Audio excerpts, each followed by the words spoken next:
Aviso importante: conteúdo educativo, não é recomendação de investimento. BDR é a sigla para Brazilian Depositary Receipt. Podemos entendê-lo como um certificado negociado no Brasil, mas lastreado em um ativo existente no exterior.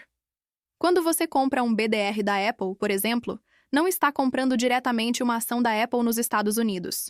Você está adquirindo um certificado negociado na B3 que representa aquela ação ou uma fração dela. Portanto, o BDR funciona como uma representação brasileira de um ativo estrangeiro.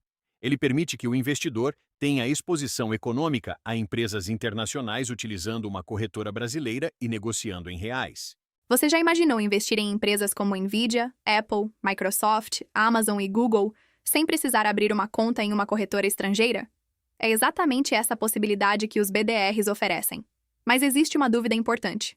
O preço de um BDR é simplesmente o preço da ação nos Estados Unidos multiplicado pela cotação do dólar? A resposta é não.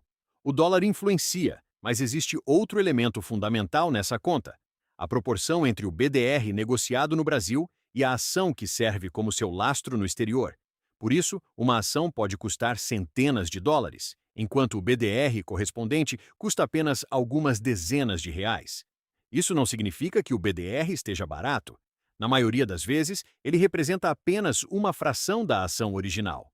Para que um BDR seja negociado no Brasil, existe uma estrutura por trás dele. Primeiro, o ativo original é emitido e negociado no exterior. Esses ativos ficam mantidos por uma instituição custodiante. No Brasil, uma instituição depositária emite os BDRs correspondentes, respeitando a proporção definida para aquele programa. Depois disso, os certificados podem ser negociados na B3 por investidores brasileiros. O investidor não precisa acompanhar toda essa operação diariamente, mas entender esse caminho ajuda a perceber por que um BDR não é exatamente a mesma coisa que comprar diretamente a ação estrangeira. Para entender o preço de um BDR, precisamos considerar 3 informações principais. A primeira é a cotação da ação no mercado americano. A segunda é a cotação do dólar em relação ao real. A terceira é a paridade do BDR. A paridade indica quanto de uma ação estrangeira cada certificado representa. A fórmula simplificada funciona assim: pegamos o preço da ação em dólares, multiplicamos pela cotação do dólar e dividimos pela quantidade de BDRs correspondente a uma ação. Se uma ação corresponder a 20 BDRs, o valor convertido deverá ser dividido por 20. É isso que explica por que uma ação pode custar centenas de dólares e seu BDR apenas algumas dezenas de reais. O primeiro ponto positivo dos BDRs é a praticidade. O investidor pode negociar ativos internacionais utilizando a própria corretora brasileira, em reais e dentro do ambiente da B3. Isso facilita o acesso a setores com pouca representação na Bolsa Brasileira, como semicondutores, plataformas digitais, inteligência artificial e computação em nuvem. Outro benefício é a diversificação geográfica.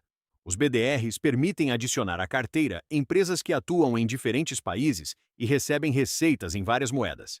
Também existe a possibilidade de receber proventos distribuídos pela empresa estrangeira após a conversão e os descontos aplicáveis. A facilidade de acesso não elimina os riscos. O primeiro ponto de atenção é o risco cambial. Mesmo que a ação permaneça estável nos Estados Unidos, o BDR pode cair no Brasil caso o dólar perca valor em relação ao real. Também existe o risco de liquidez. Alguns BDRs possuem muitos compradores e vendedores. Outros são menos negociados. Isso pode aumentar a diferença entre o preço de compra e o preço de venda.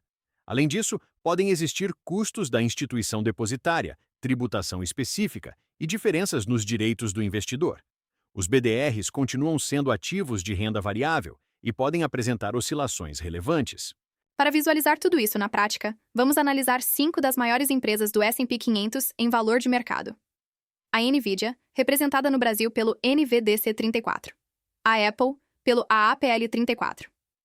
A Alphabet, controladora do Google, pelo GUGL34. A Microsoft, pelo MSFT34. E a Amazon, pelo AMZO34. Todas estão entre as maiores empresas do mercado americano, mas seus BDRs possuem paridades diferentes. Por isso, não podemos simplesmente converter o preço da ação para reais e compará-lo diretamente ao preço do BDR. Utilizando o fechamento de 17 de julho de 2026 e o dólar de referência daquele dia, podemos estimar o valor teórico dos 5 BDRs. Na Nvidia, o valor teórico ficou próximo de R$ 21,62, enquanto o BDR foi negociado em torno de R$ 21,64. Na Apple, o valor teórico ficou em aproximadamente R$ 85,40, enquanto o BDR estava próximo de R$ 84,92. Os valores da Alphabet, Microsoft e Amazon também ficaram bastante próximos das estimativas. Isso mostra que a relação entre ação, dólar e paridade funciona como uma referência importante para o preço do BDR. Os valores estimados e os preços negociados ficaram próximos, mas não exatamente iguais. Isso não significa automaticamente que um BDR esteja barato ou caro. A diferença pode surgir porque a ação, o dólar e o BDR variam durante o dia, e nem sempre utilizamos o mesmo instante como referência. Também existe a influência da liquidez, da oferta e da procura, do spread entre compra e venda e dos custos existentes na estrutura. Antes de afirmar que um BDR está com desconto ou com prêmio, precisamos aplicar a paridade correta e comparar dados do mesmo momento. Comprar um BDR e comprar uma ação diretamente no exterior são formas diferentes de obter exposição à mesma empresa. O BDR costuma ser mais simples para quem já utiliza uma corretora brasileira, quer negociar em reais e prefere operar pela B3. A compra direta exige uma conta com acesso ao mercado internacional, conversão de recursos e conhecimento das regras aplicáveis aos ativos mantidos no exterior. Em compensação, o investidor passa a possuir diretamente o ativo estrangeiro e pode ter acesso a uma variedade maior de empresas e fundos. Não existe uma resposta única. A escolha depende dos objetivos, dos custos, da tributação, da necessidade de liquidez e do nível de familiaridade do investidor com o mercado internacional. O mais importante é entender o que está sendo comprado antes de tomar uma decisão. Se este conteúdo ajudou você, deixe o like, inscreva-se no canal e compartilhe com quem também quer investir com mais clareza.